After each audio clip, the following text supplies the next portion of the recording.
Hello everyone, welcome to YouTube channel RPSC bio academy. हम आज एक नया चैप्टर स्टार्ट कर रहे हैं जिसका नाम है इकोलॉजी।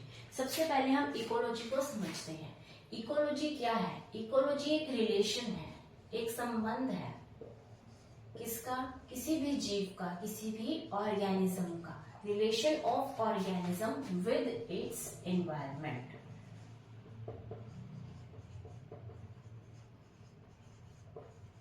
यानी किसी भी ऑर्गेनिज्म का उसके पर्यावरण के साथ क्या संबंध है, ये हम इकोलॉजी में पढ़ते हैं। ऑर्गेनिज्म कोई भी हो सकता है। सपोज मैं खुद की बात करूं, ठीक है, तो मैं एक ऑर्गेनिज्म हूं, मैं एक एनिमल हूं, एक होमोसेपियन हूं, ठीक है। मेरा एनवायरनमेंट के साथ क्या रिलेशन है, मेरा पेड़ पौधों के साथ क्या रिलेशन है, वहां से हमें खाना मिलता है तो हम उनको खाते हैं, ठीक है। मेरा हवा के साथ क्या रिलेशन है, मेरा पानी के साथ क्या रिलेशन है, मेरा सनलाइट के साथ क्या रिलेशन है। तो मैं ऑर्गेनिज्म हूँ, मेरा एनवायरनमेंट के साथ क्या रिलेशन है, इसके बारे में किसमें पढ़ेंगे? इकोलॉजी में। अब मेरे अलावा हम किसी फिश का एग्जांपल ले सकते हैं। फिश भी एक ऑर्गेनिज्म है, उसका पानी के साथ क्या रिलेशन है, उसका बाकी एनिमल्स के साथ क्या रिलेशन है, उसका प्लांट्स के साथ क्या रिलेशन है। तो किसी भी ऑर्गेनिज्म का उसके पर्यावरण के साथ क्या रिलेशन है, इसको हम इकोलॉजी में पढ़ते हैं। और इसकी जगह हम लिख सकते हैं relation of organism with its biotic and abiotic factors.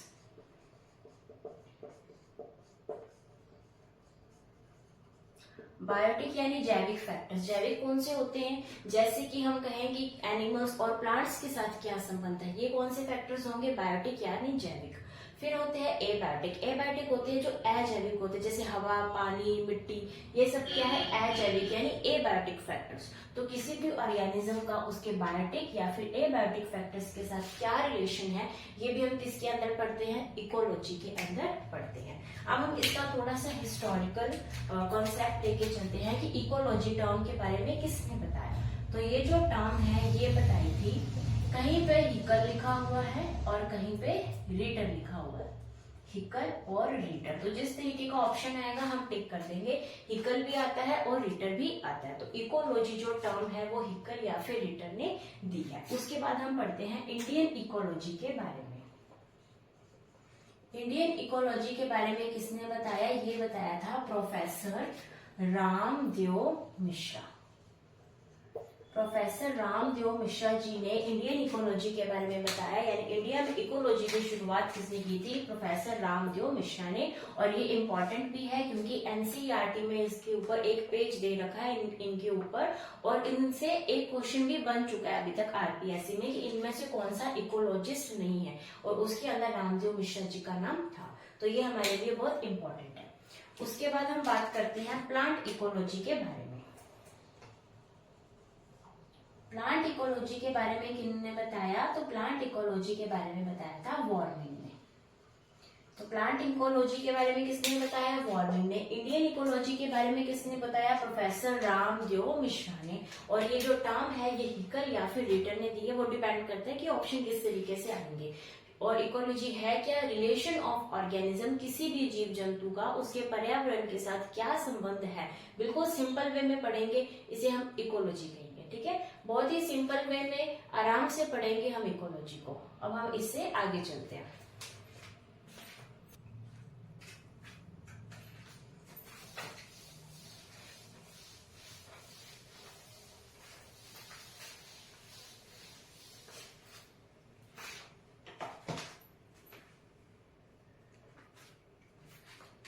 अभी हम पढ़ते हैं इकोलॉजिकल हायरार्की।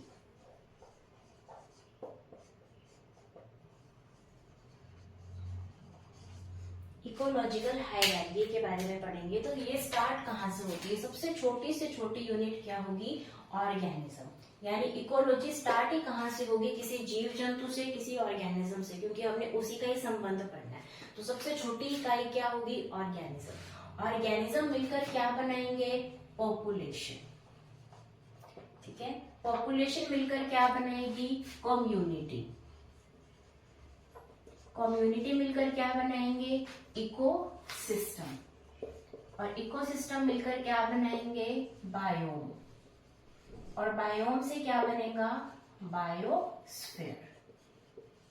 तो ये क्या है, ये है इकोलॉजिकल हायरार्की, यानी इकोलॉजी की सबसे छोटी यूनिट कौन सी है, ऑर्गेनिज्म, और सबसे बड़ी यूनिट कौन सी है, बायोस्फीयर है। ठीक है, सबसे पहले कोई जीव जंतु होता है तो उसको हम क्या बोल देते हैं, ऑर्गेनिज्म बोल देते हैं। फिर जैसे ये एक इंडिविजुअल है, एक ऑर्गेनिज्म है। अब ऐसे ही जीव जंतु जब इकट्ठे हो जाते हैं, ये एक मेंबर है, ये एक पॉपुलेशन है, किसी भी एक स्पीशीज की ये एक पॉपुलेशन है। ठीक है, तो पॉपुलेशन के अंदर क्या आएगा, जैसे ये ब्लू है, ये एक स्पीशीज है, स्पीशीज नंबर 1, ये स्पीशीज नंबर 2, यानी एक स्पीशीज की एक पॉपुलेशन होती है। ठीक है, तो पॉपुलेशन किस बेस पर होता है, स्पीशीज लेवल पर होता है। स्पीशीज इकट्ठी होकर क्या बना देती हैं, पॉपुलेशन बना देती हैं। एक स्पीशीज के सभी मेंबर्स मिलकर आपस में एक पॉपुलेशन बनाएंगे। ये जो सेकंड वाली है, इसके सारे मेंबर्स मिलकर अपनी अलग पॉपुलेशन बनाएंगे। तो पॉपुलेशन स्पीशीज लेवल पर देखी जाती है। अब जब इन पॉपुलेशन को इकट्ठा कर दिया जाता है तो क्या बन जाती है, कम्युनिटी बन जाती है, यानी कम्युनिटी में बहुत सारी पॉपुलेशन होंगी।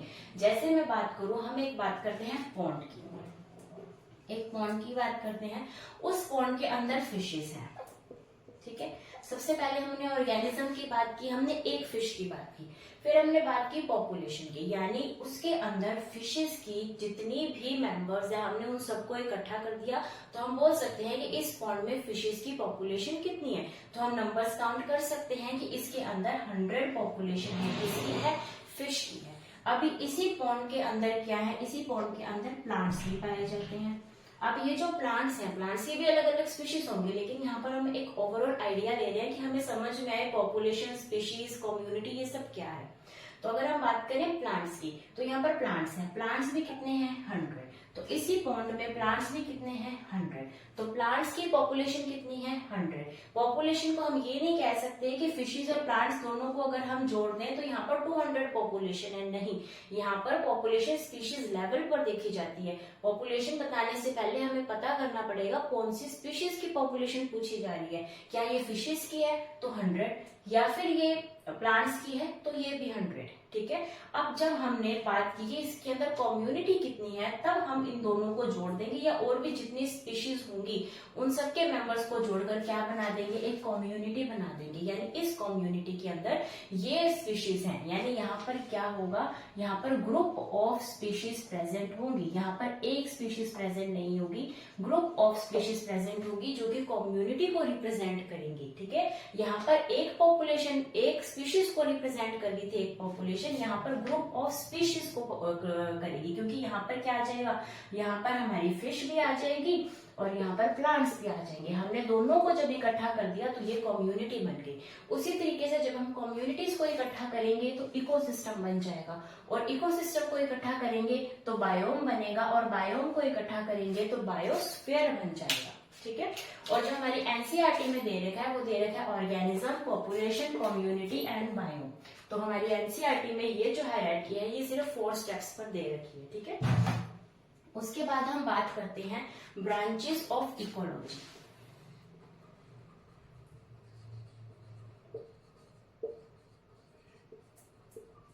इकोलॉजी की ब्रांचेस कौन सी हैं, तो हम मेन 2 ही ब्रांचेस के बारे में बात करते हैं, auto ecology and syn ecology. Ecology का मतलब तो यही है कि किसी भी ऑर्गेनिज्म का उसके पर्यावरण के साथ क्या रिलेशन है, लेकिन यहाँ पर 2 चीजें आ गई, एक आ गई ऑटो इकोलॉजी और एक आ गई सिन इकोलॉजी। ऑटो इकोलॉजी में हम किसका संबंध पढ़ेंगे, हम पर्यावरण के साथ तो संबंध पढ़ेंगे, रिलेशन विद एनवायरनमेंट, लेकिन किसका, यहाँ पर हम पढ़ेंगे किसी भी एक स्पीशीज का।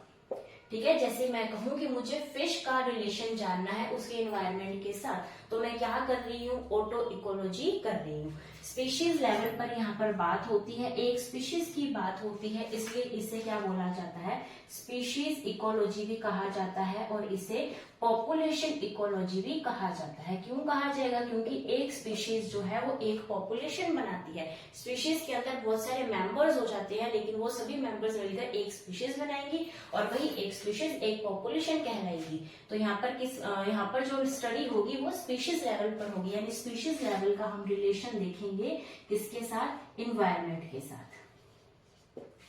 ठीक है। सिम इकोलॉजी में क्या होगा, यहाँ पर हम रिलेशन देखेंगे कम्युनिटी का। यहाँ पर स्पीशीज लेवल की बात नहीं हो रही है, यहाँ पर कम्युनिटी लेवल की बात हो रही है।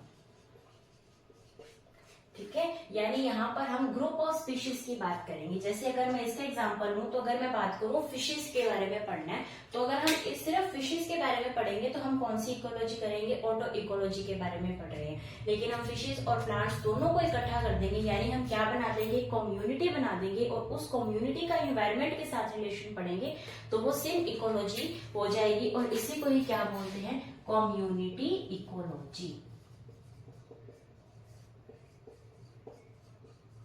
ठीक है, ये इनके नाम है, इन्हीं से ये नाम बने हैं। तो अगर मैं पूछूंगी ऑटो इकोलॉजी की यूनिट क्या है, इसकी यूनिट क्या होगी, स्पीशीज, और सिम इकोलॉजी की यूनिट क्या होगी, कम्युनिटी। ठीक है, ये तो बहुत सिंपल था क्योंकि इनके नाम से ही हमें पता चल रहा है। तो हमने क्या पढ़ा, इकोलॉजी हायरार्की के बारे में पढ़ा, यानी सबसे छोटा क्या है इस हायरार्की में, और सबसे ऊपर कौन सी चीज आती है। तो स्टार्ट करते हैं हम एक ऑर्गेनिज्म से, एक जीव से, एक जंतु से।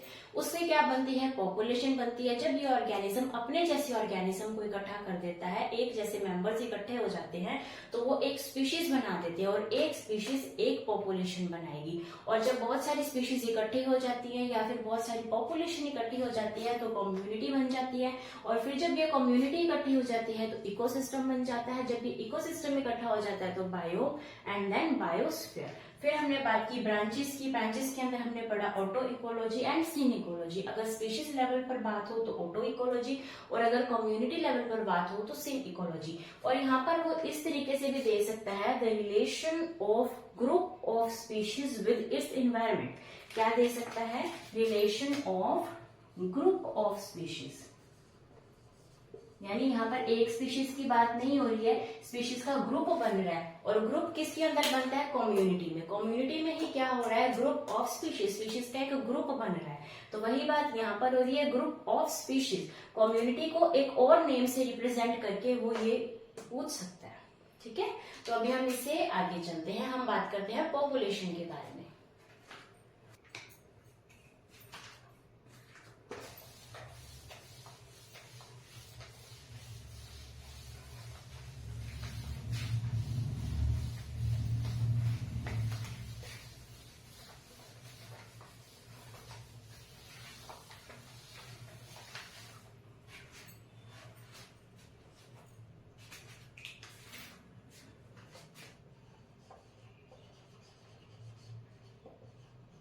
पॉपुलेशन के बारे में बात करते हैं। तो पॉपुलेशन की जो स्टडी है उसे बोला जाता है डेमोग्राफी। तो हम डेमोग्राफी के बारे में पढ़ेंगे। ठीक है, सबसे पहले हमें पता है पॉपुलेशन का मतलब है एक स्पीशीज के सभी मेंबर, एक स्पीशीज के सभी मेंबर्स मिलकर क्या बनाते हैं, एक पॉपुलेशन बनाते हैं। तो हमने इसके बारे में पढ़ना है। तो पॉपुलेशन के अंदर सबसे पहली चीज आती है पॉपुलेशन एट्रीब्यूट्स।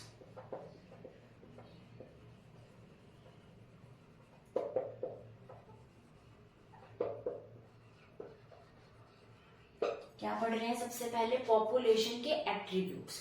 एट्रीब्यूट्स के अंदर सबसे पहली आती है birth rate and death rate.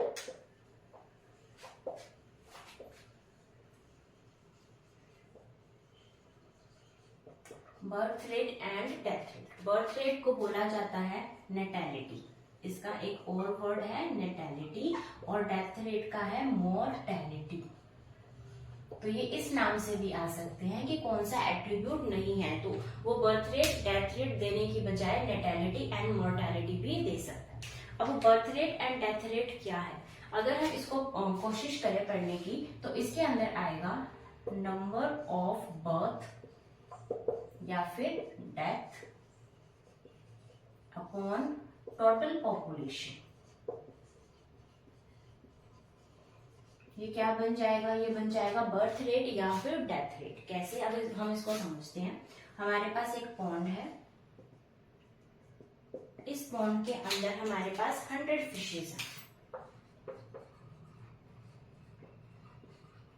ठीक है, अभी हमने 1 साल के बाद इसको वापस ऑब्जर्व किया इस स्पॉन को, तो हमने देखा कि इसके अंदर 108 फिशेज हो गई हैं। कब देखा? ये पहले था 1 साल पहले, और हमने आज देखा तो 108 फिशेज हो गई हैं। यानी नंबर ऑफ बर्थ कितने हुए, कितने बढ़े हैं ये?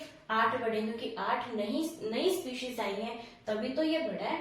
तो 8 नंबर ऑफ बर्थ हो गई। और टोटल पॉपुलेशन कितनी थी? पहले 100 थी, तो पहले वाली पॉपुलेशन आएगी टोटल 100। तो 8/100 ये हमारा क्या बन जाएगा? बर्थ रेट, या 0.8, सॉरी परसेंट नहीं आएगा, 0.8 आ जाएगा, 0.08 ये क्या हो जाएगा? हमारा बर्थ रेट हो जाएगा। ठीक है, अब हमने 1 साल के बाद फिर इसको देखा, तो 1 साल के बाद देखने पे हमें पता लगा कि इसके अंदर जो फिशेस थी अब रह चुकी है 90। ठीक है, ये अलग है, इसको मैं अलग बना रही हूँ, यानी ये इसको हम स्किप कर देते हैं अभी, क्योंकि हमने इसका काम कर दिया। अभी हमने 1 साल के बाद देखा तो इसकी कितनी फिशेस रह गई थी? 90 फिशेस रह गई थी। यानी अब कितने फिशेस की डेथ हो चुकी है? 10 फिशेस की डेथ हो चुकी है, और पॉपुलेशन कितनी थी? 100। तो ये क्या आ जाएगा? 0.10। ये क्या है? ये है डेथ रेट। तो बर्थ रेट और डेथ रेट ये एक एट्रीब्यूट है पॉपुलेशन की, यानी जहां पर पॉपुलेशन होगी वहां पर बर्थ रेट भी होगा, न्यू बर्थ्स भी होंगे और डेथ्स भी होंगी, जिसकी वजह से ये चेंज होते रहेंगे। बर्थ भी होगा, डेथ भी होगी, और ये दोनों आपस में बैलेंस आउट करते रहेंगे। किसी भी पॉपुलेशन को बनाए रखने के लिए birth rate and death rate दोनों ही जरूरी है। ठीक है, ये था फर्स्ट एट्रीब्यूट। अभी हम चलते हैं सेकेंड एट्रीब्यूट की तरफ।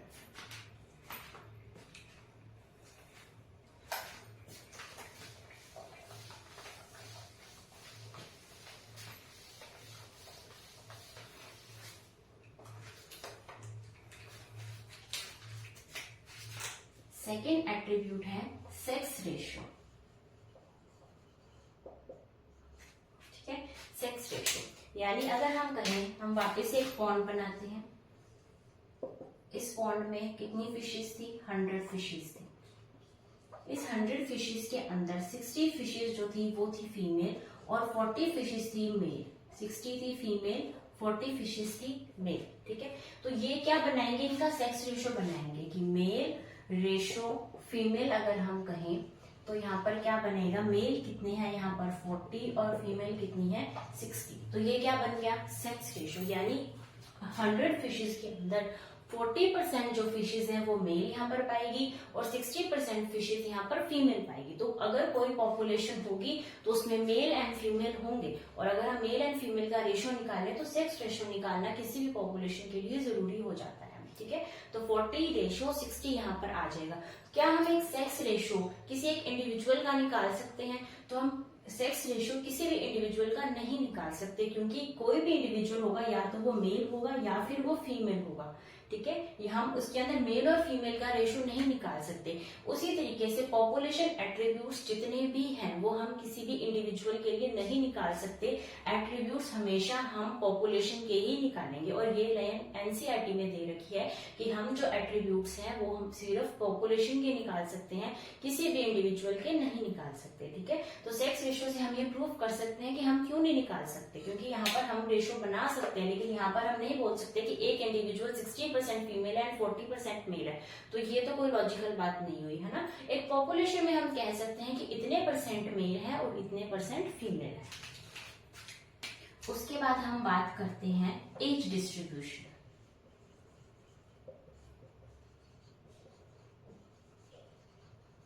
यानी अगर कोई पॉपुलेशन होगी तो उसके अंदर एज भी तो होगी, यानी उस पॉपुलेशन में इस 100 फिशेस के अंदर कितनी फिशेस ऐसी हैं जो न्यू बोर्न है, कितनी फिशेस ऐसी हैं जो रिप्रोड्यूस कर सकती हैं, और कितनी फिशेस ऐसी हैं जो अपने रिप्रोडक्टिव फेज को कंप्लीट कर चुकी हैं, यानी वो रिप्रोडक्शन नहीं कर सकती। यानी यहाँ पर 3 एजेस होगी। एक तो बहुत ही यंग एज जहां पर रिप्रोडक्शन नहीं स्टार्ट हुआ, एक मैच्योर एज जहां पर रिप्रोडक्शन चल रहा है, और एक ऐसी एज जहां पर रिप्रोडक्शन नहीं हो सकता। तो इसलिए यहाँ पर एज डिस्ट्रीब्यूशन के अंदर 3 फेज आती हैं। एक आती है प्री रिप्रोडक्टिव, एक आती है रिप्रोडक्टिव, और एक आती है पोस्ट रिप्रोडक्टिव। ठीक है, तो 3 फेजेस आती हैं। प्री रिप्रोडक्टिव हम यहाँ पर लिख सकते हैं प्री रिप्रोडक्टिव, यहाँ पर रिप्रोडक्टिव और यहाँ पर आएंगी पोस्ट रिप्रोडक्टिव। तो 3 फेजेस होते हैं किसी भी एक पॉपुलेशन पे, और इन फेजेस के अकॉर्डिंग यहाँ पर एज डिस्ट्रीब्यूशन 3 तरीके का हमें देखने को मिलता है। यानी हम एक ग्राफ टाइप बनाएंगे जो कि 3 तरीके का किसी भी पॉपुलेशन में इन 3 तरीकों में से ही होगा। सबसे पहले है एक्सपेंडिंग, यानी ऐसी पॉपुलेशन जो एक्सपैंड कर रही है, जो टाइमली बढ़ जाएगी। एक आएगी स्टेबल, यानी ऐसी पॉपुलेशन जो एक स्टेबल फॉर्म में रहेगी, अगर हम उसको 10 साल बाद भी देखें तो ये पॉपुलेशन इसके आसपास ही रहेगी। और एक आएगी डिक्लाइनिंग, यानी ये पॉपुलेशन क्या कर रही है, टाइम के साथ कम हो रही है, डिक्लाइन कर रही है। ठीक है, तो 3 तरीके के यहाँ पर एज डिस्ट्रीब्यूशन कर्व बनते हैं। सबसे पहले हम यहाँ पर बनाएंगे एक्सपैंडिंग का, फिर बनाएंगे स्टेबल का और फिर बनाएंगे डिक्लाइनिंग का। तो इन तीनों के हम यहाँ पर ग्राफ बनाते हैं। सबसे पहले हम देखते हैं एक्सपैंडिंग। तो एक्सपेंडिंग के अंदर क्या होगा, जो इसकी प्री रिप्रोडक्टिव फेज है इसके अंदर मेंबर्स ज्यादा होंगे, फिर रिप्रोडक्टिव में इससे थोड़े से कम होंगे और पोस्ट रिप्रोडक्टिव में इससे भी कम होंगे। यानी अगर हम बात करें इसके अंदर पहले यही जो पॉपुलेशन है, ये पॉपुलेशन पहले प्री रिप्रोडक्टिव थी, टाइमली ये क्या हुई, मैच्योर हुई, रिप्रोडक्टिव फेज में, और अब ये पोस्ट रिप्रोडक्टिव फेज में आ गई है। यानी टाइम के साथ ये ऊपर गई है, क्योंकि जैसे जैसे टाइम गया वैसे वैसे इनकी एज बढ़ी। और जो नई आ रही है, जो प्री रिप्रोडक्टिव फेज के अंदर जो मेंबर्स हैं, उन मेंबर्स की अमाउंट इनकी मेंबर के अमाउंट से ज्यादा है। यानी हम कह सकते हैं कि यही अमाउंट कल को पोस्ट रिप्रोडक्टिव में जाएगी, उसके बाद पोस्ट रिप्रोडक्टिव में जाएगी, और इसके बाद इनसे पैदा होने वाले जो न्यू इंडिविजुअल्स है वो भी ज्यादा होंगे, क्योंकि अगर पेरेंट्स ज्यादा हैं तो इंडिविजुअल्स भी ज्यादा होंगे। तो हम इसको देखकर ये एक लगा सकते हैं, प्रेडिक्शन कर सकते हैं कि फ्यूचर के अंदर ये वाली जो पॉपुलेशन है ये एक्सपैंड करेगी, ये अपनी पॉपुलेशन बढ़ाएगी, क्योंकि जो यहाँ पर यंग वंस है ये वो बहुत ज्यादा है, प्री रिप्रोडक्टिव फेज यहाँ पर ज्यादा है इसलिए। उसके बाद हम बात करते हैं स्टेबल। स्टेबल के अंदर जो प्री रिप्रोडक्टिव फेज है उसके मेंबर्स भी अच्छे होते हैं। अगर हम बात करें रिप्रोडक्टिव की तो उसके मेंबर्स भी ठीक होते हैं, और अगर हम बात करें पोस्ट रिप्रोडक्टिव की तो ये रिलेटिवली कम, या हम स्टेबल फॉर्म में ही कह सकते हैं कि इतना ज्यादा फर्क नहीं पड़ेगा। जो मेंबर्स जाएंगे और जो मेंबर्स आ रहे हैं, जो मेंबर्स रिप्रोडक्टिव फेज में, इनके अंदर इतना ज्यादा डिफरेंस हमें नहीं दिख रहा है। यानी इस पॉपुलेशन ने अपने आप को टाइम के साथ स्टेबल कर लिया है। जैसे कि थोड़े टाइम बाद ये प्री रिप्रोडक्टिव फेज रिप्रोडक्टिव में जाएगी, तो इन दोनों में कोई खास फर्क नहीं लग रहा, कोई अंतर नहीं लग रहा। तो टाइम के साथ साथ ये जो पॉपुलेशन है ये स्टेबल रहेगी, ना ही बहुत ज्यादा एक्सपैंड करने वाली है, बढ़ने वाली है, और ना ही बहुत ज्यादा कम या डिक्लाइन होने वाली है, क्योंकि हम इसको टाइम के साथ अगर देखें तो हमें ये चीज समझ में आ रही है।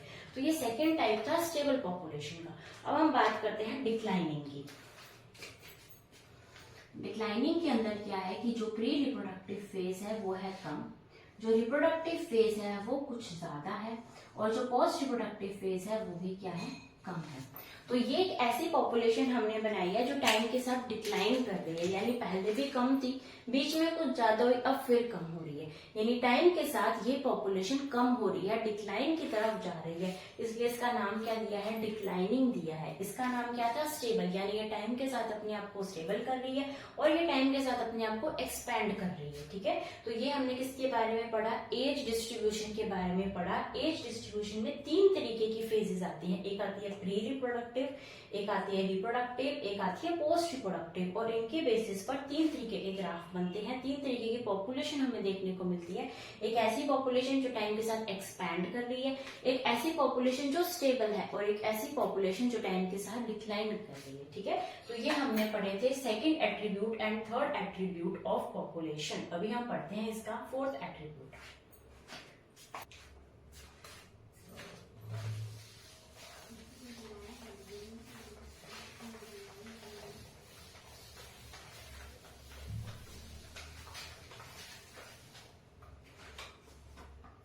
अभी हम बात करेंगे फोर्थ एट्रीब्यूट की, जिसका नाम है population density.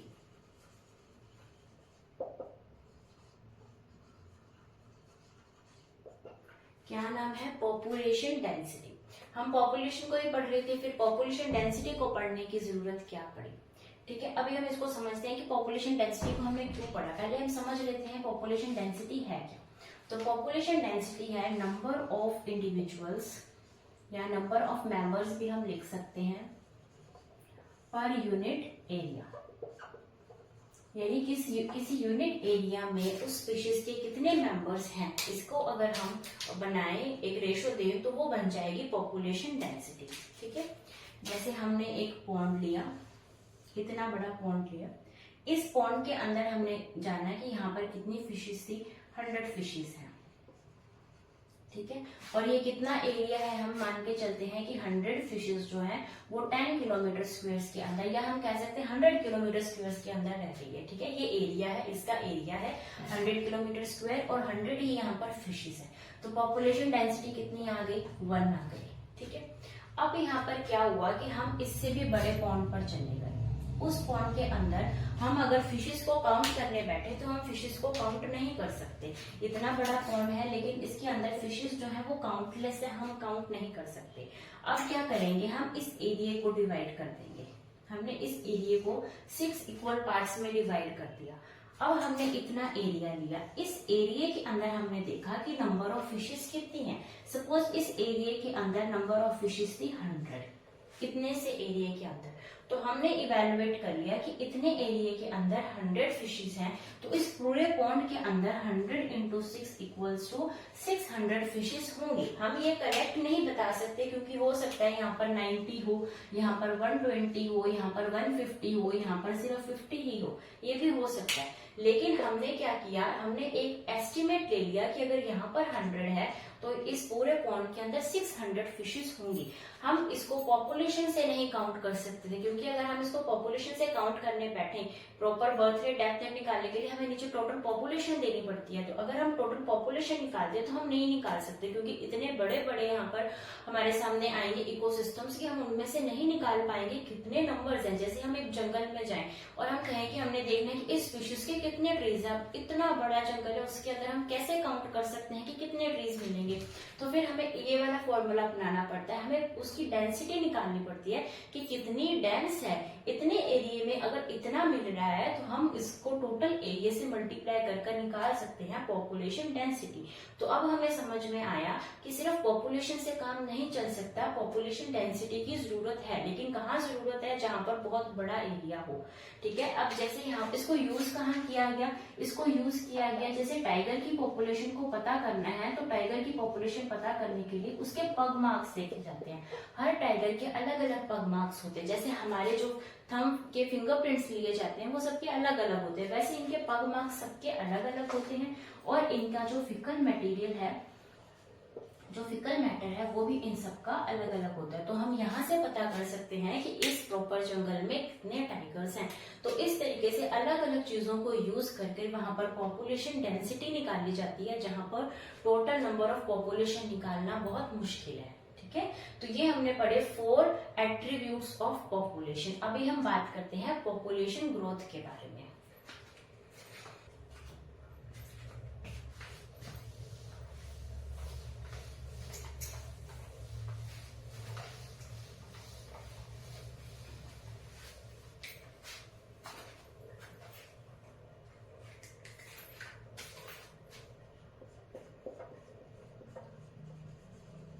Population growth, population की ग्रोथ जो है वो टाइम के साथ बढ़ भी सकती है और टाइम के साथ घट भी सकती है। तो ऐसी कौन सी चीजें हैं जो पॉपुलेशन ग्रोथ को बढ़ा रही हैं और जो पॉपुलेशन को कम कर रही हैं, क्योंकि ग्रोथ दोनों डायरेक्शन में हो सकती है। अब हम बात करें इसके अंदर, सबसे पहले हम एक फ्लो चार्ट से इसको समझेंगे। हमारे पास किसी भी चीज की पॉपुलेशन है, ठीक है, अब कौन सी चीजें पॉपुलेशन को बढ़ाएंगी और कौन सी चीजें घटाएंगी। देखो हमने बात की थी बर्थ की, बर्थ की बात की थी जिसको हमने नाम क्या दिया था, नेटेलिटी, नेटेलिटी नाम दिया था, या हम इसको बी भी लिख सकते हैं, बी से बर्थ। ठीक है, तो ये जो बर्थ है, किसी पॉपुलेशन में कोई न्यू बर्थ हो रहा है तो क्या ये पॉपुलेशन को बढ़ाएगा या घटाएगा, तो ये पॉपुलेशन को यहाँ पर क्या कर रहा है, बढ़ा रहा है। तो पॉपुलेशन को बढ़ाया किससे जा रहा है, बर्थ से। ठीक है, अभी इसी पॉपुलेशन के अंदर क्या हुआ, डेथ हो गई, कुछ डेथ्स हो गई हैं जिनका नाम हमने क्या दिया था, मोर्टेलिटी, डेथ हो गई है। तो किसी भी पॉपुलेशन में जब डेथ होती है तो यहाँ पर क्या होगा, पॉपुलेशन बढ़ेगी या कम होगी, तो कम होगी। ठीक है, दो फैक्टर्स हमने पढ़े, एक पढ़ा नेटेलिटी और एक पढ़ा मोर्टेलिटी। अब इस पॉपुलेशन के अंदर कुछ और मेंबर्स आकर ज्वाइन हो गए, इसे क्या बोला जाता है, इमिग्रेशन।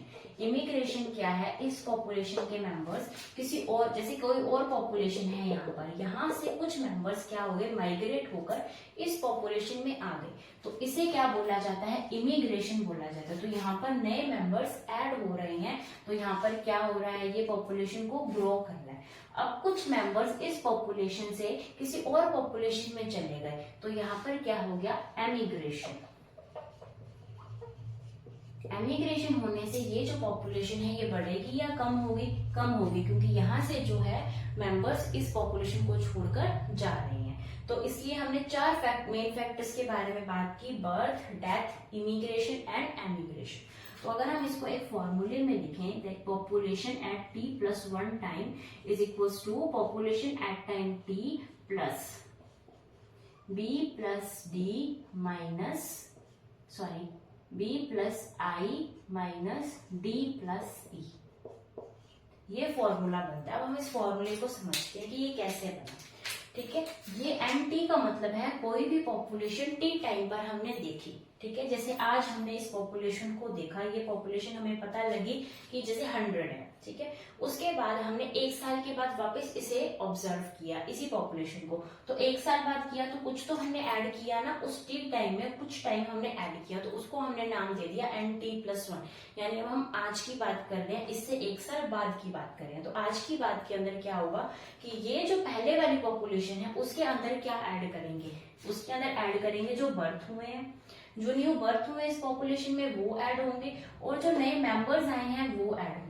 और यहाँ पर सब्सट्रैक्ट क्या होगा, माइनस क्या होगा, माइनस होगा कि जो नई डेथ हुई है इसके अंदर, और जो इस पॉपुलेशन को छोड़कर मेंबर्स चले गए हैं उनको हम क्या कर देंगे, यहाँ पर माइनस कर देंगे, जिससे कि ये फॉर्मूला हमारा बन जाएगा कि t+1 टाइम पर पॉपुलेशन को हम कैसे निकाल सकते हैं, पहले वाली पॉपुलेशन के अंदर बर्थ एंड इमिग्रेशन को जोड़कर और डेथ और एमिग्रेशन को घटाकर हम पॉपुलेशन को निकाल सकते हैं। ये हमने किसके बारे में बात की, पॉपुलेशन ग्रोथ के बारे में बात की। अभी हम यहाँ पर पॉपुलेशन ग्रोथ के कर्व्स आएंगे, जो कि exponential and logistic growth curves होंगे, उसे हम नेक्स्ट क्लास में पढ़ेंगे। आज के लेक्चर के लिए इतना ही। होप आपको ये लेक्चर पसंद आया होगा। Thank you.